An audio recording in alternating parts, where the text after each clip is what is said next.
Chen Ping memberi isyarat kepada Gu Tianchao untuk maju dan mengajukan pertanyaan. Siapa kamu? Mengapa kamu menghalangi jalan kami? Gu Tianchao berpura-pura tidak mengetahui identitas Mu Qiufeng dan yang lainnya, dan bertanya dengan keras. Tidak ada sedikit pun rasa takut di wajah Gu Tianchao, melainkan ekspresi ketidakpuasan. Mu Qiufeng melirik ke arah Gu Tianchao, sedikit mengernyit, tetapi masih bertanya dengan sopan. Rekan Tao, siapa kamu? Mengapa kamu ada di sini? Tempat ini ribuan mil jauhnya dari daratan. Tempatnya ribuan mil jauhnya dari daratan, kenapa kamu ada di sini? Ini bukan rumahmu, aku bisa pergi kemanapun aku mau. Gu Tianchao menamparkan wajah Mu Qiufeng. Mu Qiufeng tertegun, tetapi dia tidak marah. Dia yakin bahwa orang-orang di depannya pasti bukan kelompok apoteker. Rekan Tao, saya salah paham. Saya tidak bermaksud begitu.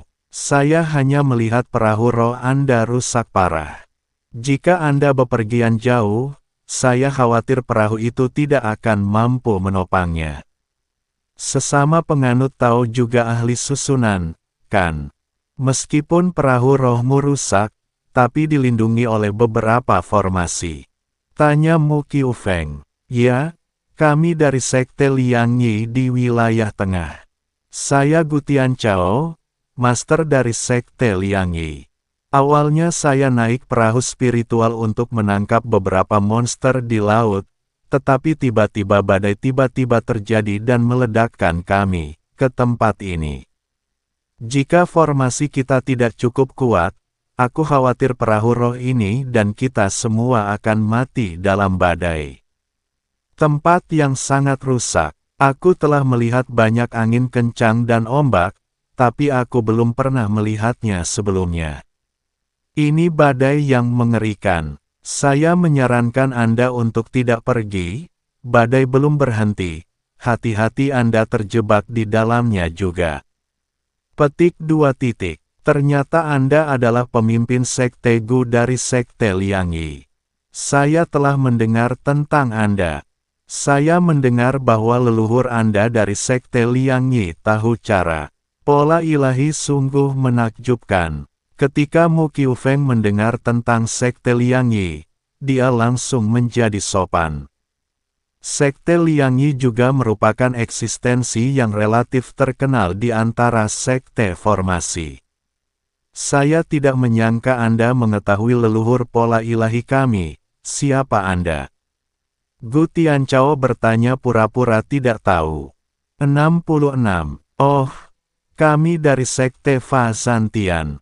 Mu Qiufeng menangkupkan tangannya dan berkata, Sekte penghancur surga. Gu Tianchao berpura-pura berpikir sejenak, lalu berkata, saya mendengar bahwa Sekte Heaven Zanqing telah lama dihancurkan.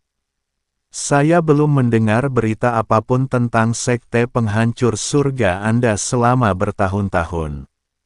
Mu Qiufeng tampak malu, dan kemudian menjelaskan, kami belum dihancurkan, tetapi daratan tidak memiliki tempat untuk kami tinggal, jadi kami telah melakukan perjalanan ribuan mil untuk hidup di lautan luas ini.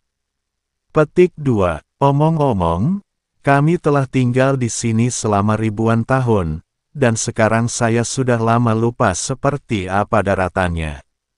Gu Tianchao mengangguk menyadari, dan kemudian berkata, begitu. Karena kamu sudah lama tinggal di sini, kamu pasti tahu di mana ada tempat tinggal di dekatnya, kan? Perahu roh kita perlu mencari tempat tinggal dan memperbaikinya. Tentu saja, ada sebuah pulau kecil di depan kita. Kita selalu tinggal di sana. Kamu bisa pergi ke sana untuk tinggal, tapi aku punya hal lain untuk melakukan. Aku tidak bisa membawamu ke sana. Kata Mu Qiufeng. Bagus sekali. Kita bisa pergi ke sana sendiri. Aku ingin tahu apa yang harus dilakukan pemimpin sektemu. Gu Tianchao bertanya dengan santai. Tetapi setelah bertanya, Gu Tianchao menyesalinya. Apakah perlu bertanya? Tentu saja orang-orang ini akan memperkuat Penatua Liu. Salah satu perahu spiritual kami mengalami beberapa kesulitan, jadi kami pergi untuk melihatnya. Saya ingin tahu apakah Master Sekte Gu melihat perahu kita di sepanjang jalan. Petik 2. Tanya Mu Qiufeng. Saya tidak melihatnya. Mungkinkah saya terjebak dalam badai? Gu Tianchao sedikit panik di dalam hatinya. Dia sekarang membenci dirinya sendiri. Karena meminta begitu banyak. Mungkin, aku akan pergi melihatnya. Kamu bisa pergi ke pulau untuk beristirahat. Dulu, Mu Qiufeng melambaikan tangannya, membiarkan Gu Tianchao dan yang lainnya pergi. Gu Tianchao menghela nafas lega, dan segera memerintahkan seseorang untuk memasang perahu roh untuk melewati perahu roh Mu Qiufeng. Banyak apoteker di kabin yang diam-diam menghela nafas lega saat melihat ini. Bahkan Chen Ping santai. Dia berada di dalam kabin, mempertahankan formasi pelindung untuk melindungi aura apoteker ini agar tidak diperhatikan. Tetapi pada saat relaksasi ini, pada saat kedua perahu saling bersilangan, Mu Qiufeng mengerutkan kening. Master Sekte, masih ada orang di perahu roh ini. Seorang lelaki tua yang sedikit bungkuk berkata kepada Mu Qiufeng. Tuan Gu, mohon tunggu sebentar. Mu Qiufeng memanggil Gu Tianchao. Kali ini, jantung Gu Tianchao berdebar kencang lagi. Master Sektemu, apakah ada hal lain? Gu Tianchao bertanya. Tuan Gu, apakah ada orang lain di kabin Anda? Mu Qiufeng bertanya langsung. Tidak, dengan perahu roh dalam kondisi hancur seperti ini, bagaimana mungkin masih ada orang yang tersisa? Gu Tianchao menggelengkan kepalanya. Kamu masih ingin berbohong. Jelas ada orang di kabinmu, tapi kamu bilang tidak ada. Orang tua bungkuk itu mendengus dingin, lalu melompat dan menuju perahu roh Gu Tianchao. Saat dia berbicara, dia bergegas ke kabin, yang membuat Gu Tianchao ketakutan.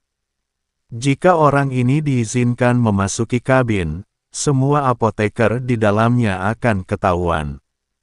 Tepat ketika Gu Tianchao bingung, suara dingin tiba-tiba datang dari kabin. Bagaimana kamu bisa memasuki tempat peristirahatanku? Saat suara dingin terdengar, energi spiritual melonjak dengan cepat di dalam kabin. Ledakan.